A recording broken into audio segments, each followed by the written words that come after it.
Let's make breakfast sausage with my husband, who makes it because he's very picky. And we used to buy it, but now they don't carry the one he wants, so he found his own. And this is his own recipe that he's kind of developed from another recipe. Right now we're doing fresh marjoram, 3/4 of a teaspoon chopped. So he's taking it off the stem. So we're going to put that in there in place of, if you don't have fresh marjoram, you can use 1/4 of a teaspoon dried marjoram. He has excellent knife skills, guys. Better than mine. I'm a nightmare. Just notice that he does keep his fingers up above the blade, not where they're going to get chopped off, thank God. Okay, he's getting it finely minced because you want to be able to make it go throughout your entire mixture. Otherwise, you will end up with it you won't get the herbs completely through the whole entire sausage. This way, you get it all through. Fresh gives you the benefit of fresh herbs, plus it gives you a more powerful taste more powerful flavor than dried. Ratio of fresh. Okay, let's give you a fresh ratio. So 1 tablespoon of fresh herbs is equivalent to 1 teaspoon of dried. So if the recipe calls for 1 teaspoon, you're going to put 1 tablespoon of fresh. So we're doing this, the recipe calls for 1/4, so we're doing 3/4 of a teaspoon of fresh marjoram. Now we're going to move on to the fresh sage, which I have nicely washed and peeled off. And yes, I grow herbs in my flower beds so that I can cook with them. Sage is one of them you can grow year-round up here in New England. It's also her favorite herb. It's my least favorite herb. I hate sage, guys. It's a good thing that I just grow it because, there's always those crazy people out there that want that stupid, nasty, earthy sage. Oh, wait, that's my husband. Anyway, it's okay, guys. My mother loves sage. She poured sage like by the gallons on stuff when I was a kid, and that's why I don't like it. Alrighty, we need 2 tablespoons of fresh sage. Let's see if we have enough or if I have to go pick more. 2 teaspoons of dried. Yeah, it looks good. Pour it in there. Make sure you have all the green. It's probably what makes sausage good for you. Is that full? Yeah, it's close enough. Okay, this calls for 1/8 of a teaspoon of crushed red pepper flakes, but he prefers to put 1/4. And then he's going to slightly rough chop it up so that it will go more dispersed into the sausages evenly. Yes, red pepper, crushed red pepper is essentially cayenne. But cayenne is really fine, so we just want some pieces in it. So this is the way he's doing it. We have not done it this way before, so this is an experiment. But it looks to me like it'll work nicely in dividing it up and not making the sausages too hot. He's very meticulous, guys.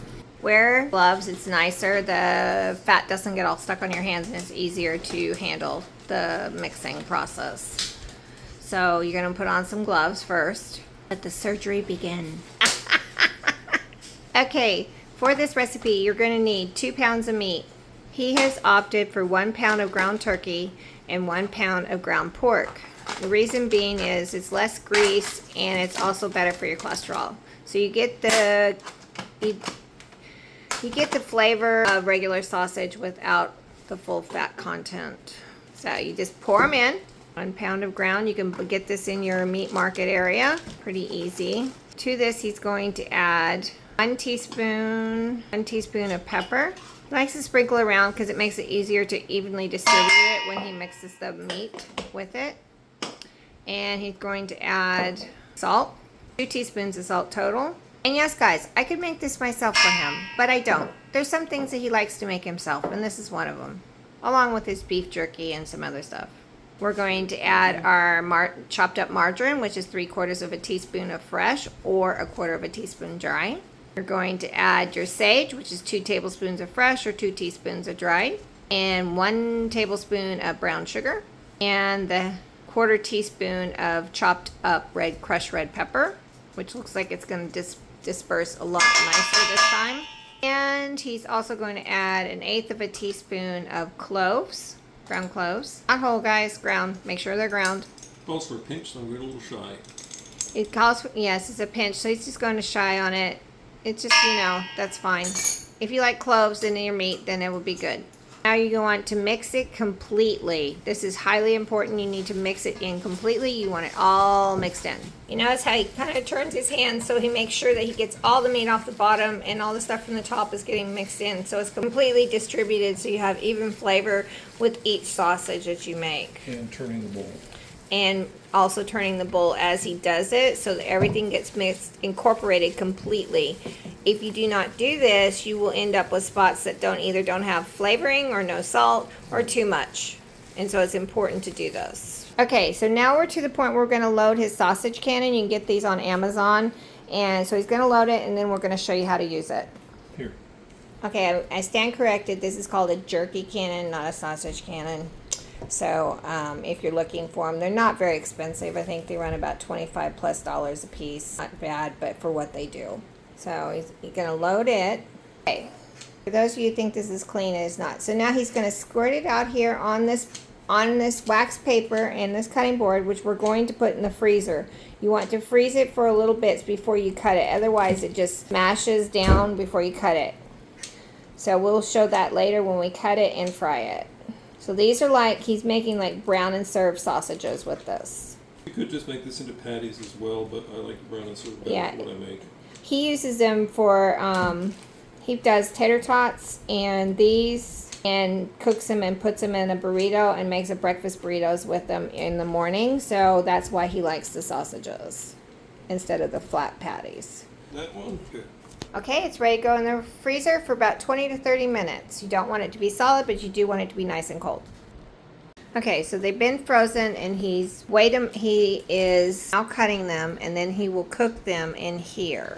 He's trying to do them all about the same size, and then he cooks them, cools them, and freezes them.